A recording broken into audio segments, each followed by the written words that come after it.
She was a very loving child. She had a temper, and everybody liked her. She was a favorite and a lovable child. I was always more distant, and I never showed my affection outwardly like Linda did, so everybody liked her.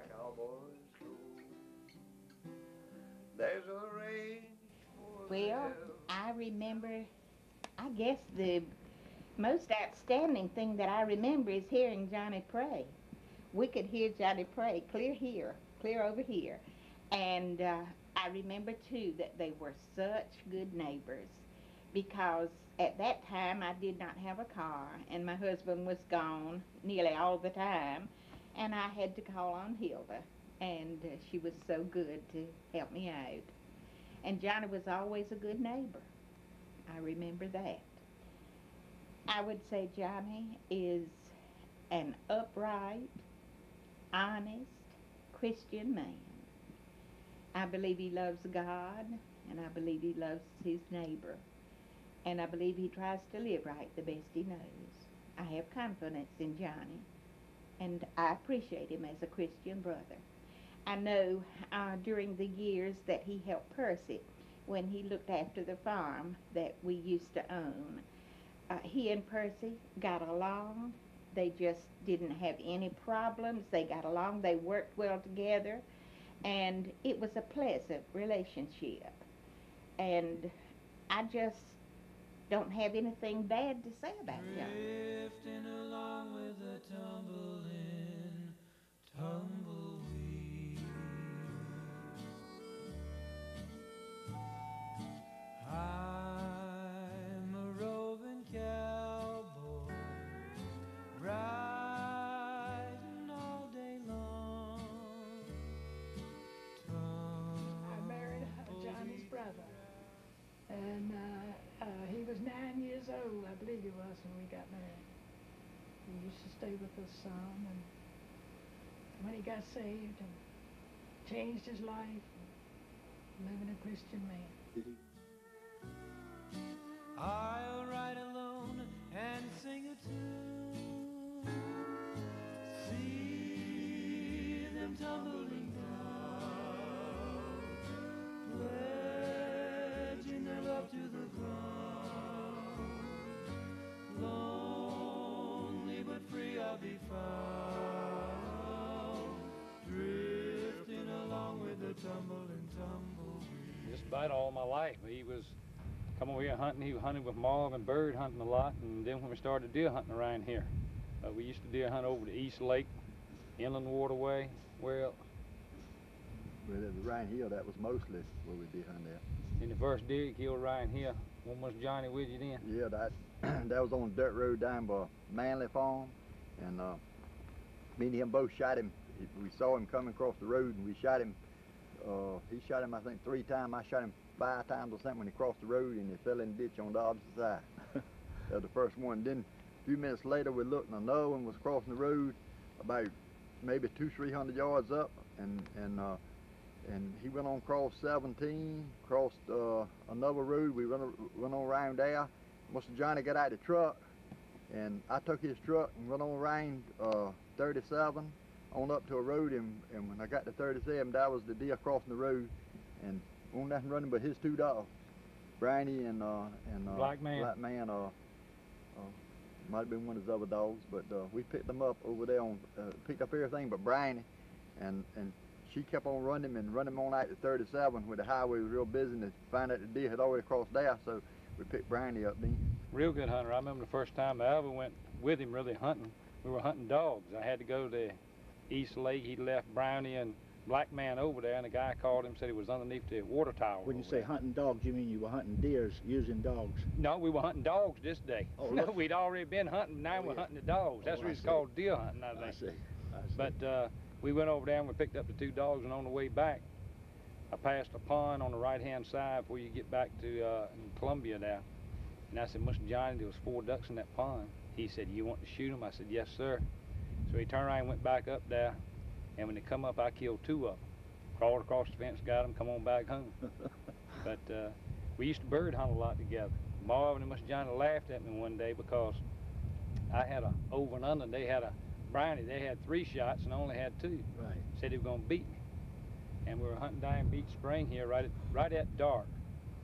And a covey came up and I shot in there and they said, "What'd you shoot?" I said, "I think I killed the whole covey." So they kind of laughed at me. The dog went over there and picked up 3 and we walked back around in there. And one bird come up, it was getting so dark then, I was in between them. I threw up and went bam. They said, "What'd you shoot?" I said, "A bird." The dog brought him to me. I said, "Let me see, can I find these other birds?" By that time his preacher was, who was the preacher that hunted with him some then? Walker? No, don't think it was Walker. on Page. Page. Might have been. Yeah, Anyway, his preacher come to the end of the road and was sitting there and said, "Who's been shooting over here?" And I knew I'd shot that way, but wasn't no car there. And Mr. Johnny said, "Jimmy's been shooting that way." He said, "Well, here's some birds laying out here in the road." Mr. Johnny said, "I do believe you. I believe you did kill the whole covey." That's pretty good. I would say he was probably one of the best hunters I ever seen. And he was a good shot, and he was careful. He was a type of hunter that he wasn't going to shoot over your head or do something wrong. He was out there for the sport, and he loved to hunt. And always he had good bird dogs and good deer hunting. Only but free I'll be found, drifting along with the tumble and tumbleweed. Cares of the past are behind. Well, I would say Mr. Johnny is an outstanding person in our church and community, and he has a great influence. I know. In fact, I've heard him testify and tell about people call him sometime and wanting to pray for him, and I've just got confidence in him in his Christian life, in the walk that he, Christian profession that he has made over the years. Since the 1940s. I think he got saved when Mr. Walker was here as our pastor. Well, I would just say he's just a great man, and he's a man of integrity and somebody that I look up to. And I can remember years ago when Mother was sick, she said she'd rather have the people in our church pray for her than anybody she knew. Mr. Johnny loves his horses, though. I'll tell you, he's been a hard-working man. I can remember when I was a boy, and he used to really work, really put out. Where to go but I'll find just where the trail will wind. Well, I was a little girl, and I don't know too much about it, but I know when it was born how happy I was to know I had a new baby brother. I was in just a child in school. Where was he born at? He was born. Do you know that place? Before you go into Belvedere, that house they lived in right there, that's where he was born. And he went fishing. I reckon it was fishing with Zach one night. After I got married, he would come spend the weekend and nights with us, And he and Zach was real close, and they was going to spend the night on the river shore. I think he was going to fish, and Zach was going to cook on Counting Ag, and Zach killed a chicken and dressed him with cold water, and it fascinated Johnny to death. He said he'd never seen a chicken dressed with cold water before, but said Zach just twisted his head and stuck him in the water and dressed him. Well, what would you say, your last words? You just tell him that you loved him and had always been happy with him, and it was always a pleasure to be around him, and he was good to us all. I know when night is gone that a new day's born at dawn. I'll keep rolling along. Deep in my heart is a song. Here on the range. Oh, Johnny Smith, yeah.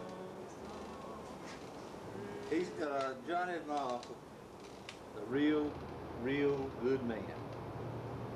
So I remember a lot of things about Johnny. I remember him and Grant Lane catching me a squirrel one time, a live squirrel. How'd they do that? Huh? You got me beat. He did it though. That was when my granddaddy and my grandmother lived out here on the highway, and Johnny and Grant caught me a squirrel. put him in a shoebox. All I can say about Johnny is good. He's a good man, a Christian man. Never heard anything bad about him in my whole life.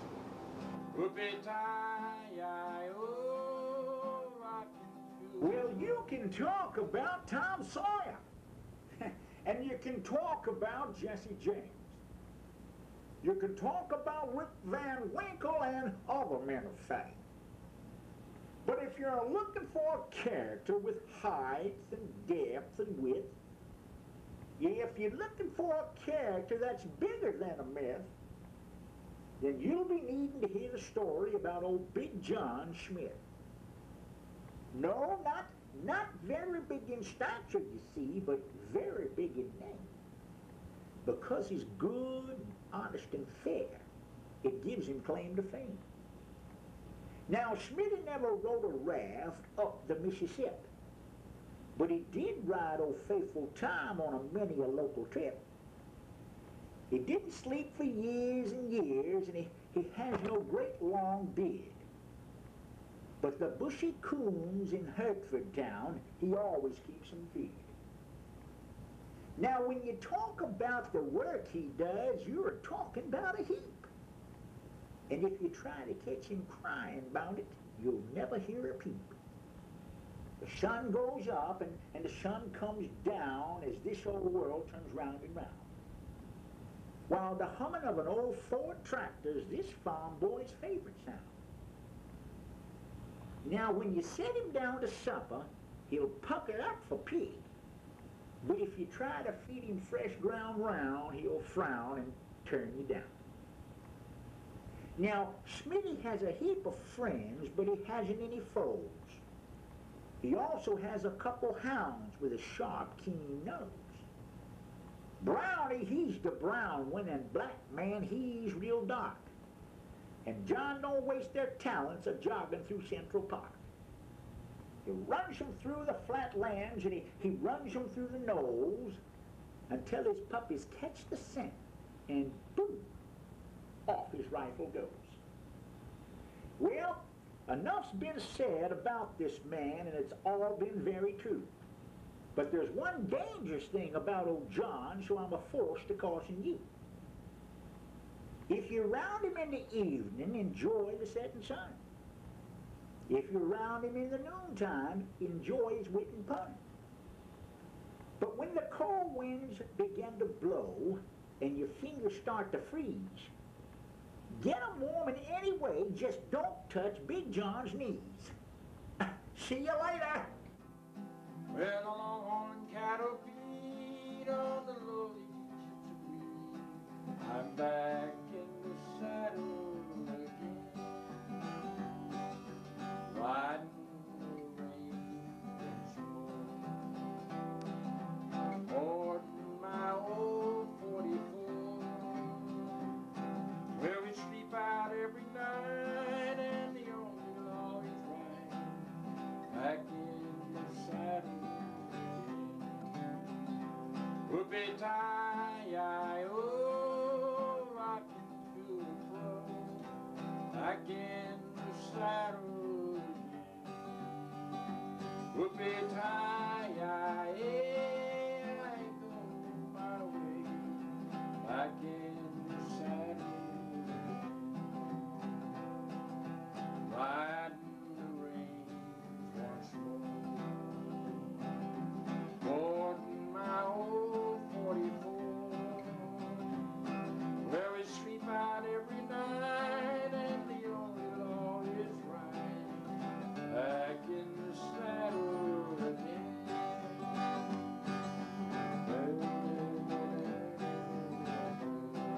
Everybody go.